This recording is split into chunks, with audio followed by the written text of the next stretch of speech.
This monkey bread recipe will help you make a soft, fluffy, sticky, cinnamon flavored monkey bread in less than 2 hours. This recipe is so simple and easy. We don't need any rolling and shaping, no double proofing, and no mess while making. And we don't even need a bundt pan to make this monkey bread. And we don't use any pre-made dough, but making it from scratch so that we can enjoy fresh, homemade, and real flavorful dessert. I hope you will love how easy it is to make this homemade monkey bread. So as the first step, let's prepare the bread dough. To make the bread dough, we'll need only 6 basic ingredients. So into this bowl, I'm adding milk, which is not cold nor hot, but just slightly warm. Then I'm adding sugar, salt, and yeast. And stir almost until all our ingredients get dissolved. And now I'm adding butter, which is kept at room temperature. You can see it is soft, and so it will be easy for us to blend them all together. Then I'm adding flour. Combine them all together to form a shaggy mass of dough.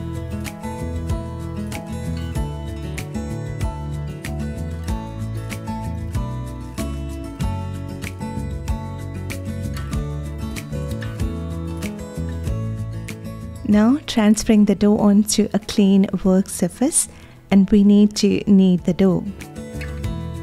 This dough is not a very sticky dough, and so you will find it easy to knead.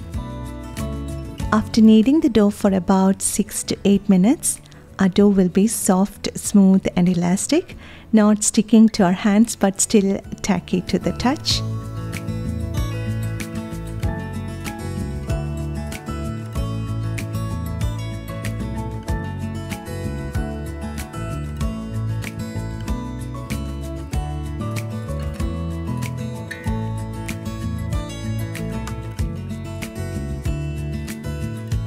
So our dough is now ready. Let's prepare the filling for our monkey bread. For that we'll need butter and cinnamon sugar. So into this bowl I'm adding 1/3 of a cup of brown sugar and 1/3 of a cup of white sugar, and then a teaspoon of cinnamon powder. My kids love a subtle cinnamon flavor, that's why I used a teaspoon of cinnamon powder. If you like a more pronounced flavor, you can add more. I've already prepared my baking pan by smearing the inside of the pan with some butter so that the bread will not stick to the pan after baking, and we can release the bread smoothly from the pan. Now let's divide the dough and then coat it with cinnamon sugar. Lightly dust the work surface with some flour. Then roll the dough to form a rectangle of about 2 cm thick.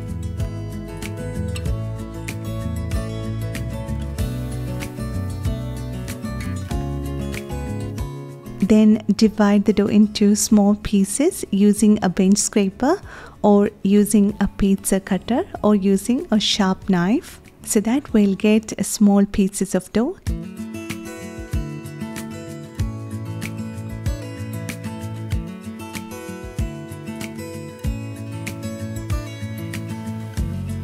Here we got 64 pieces. We don't need to worry about their size. It's okay if some of them are slightly big or small. I'm immediately separating each of them as they may stick to each other. And now we don't need to roll and shape each of them into small balls. Just take each of them and throw it into our cinnamon sugar mix. I'm doing it in batches so that they don't get clumped together.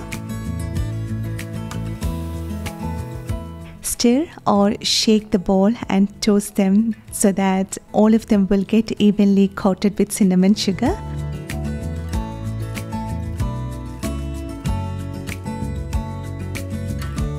And now they look beautiful and they are all ready to go into the pan. I'm arranging half of them in the pan. And now I'm pouring in about 1 to 2 tablespoons of melted butter on top of them.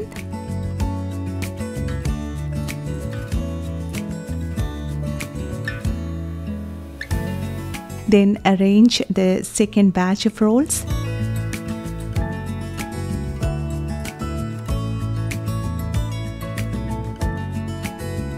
I'm spreading this leftover sugar on top of these rolls. And now pour in 1 to 2 tablespoons of melted butter on top.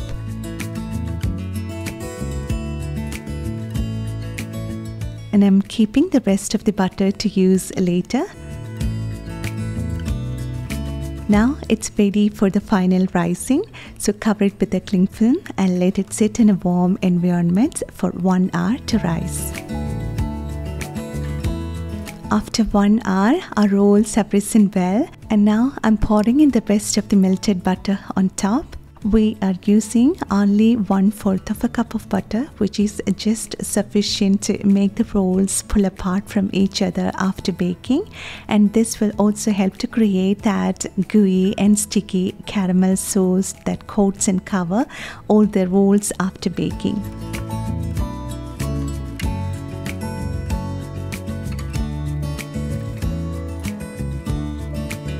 So now it's ready to go into the oven. So bake it at 350 Fahrenheit or 180 C preheated oven for 36 to 40 minutes. After baking, it smells amazing, the smell of freshly baked cinnamon bread. And now wait for 5 to 6 minutes for the bread to cool slightly, and then flip it upside down and then release the pan slowly.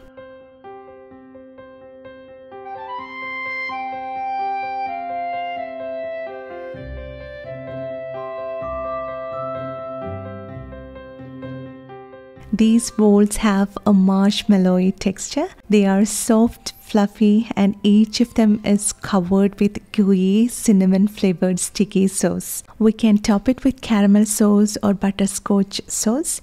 My favorite way to have these rolls is to have them with some vanilla ice cream or with some lightly sweetened heavy cream.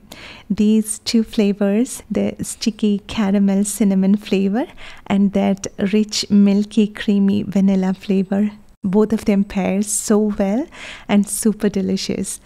I prepared this vanilla cream sauce by simply mixing 3 tablespoons of thick cream and 2 tablespoons of icing sugar and half a teaspoon of vanilla extract.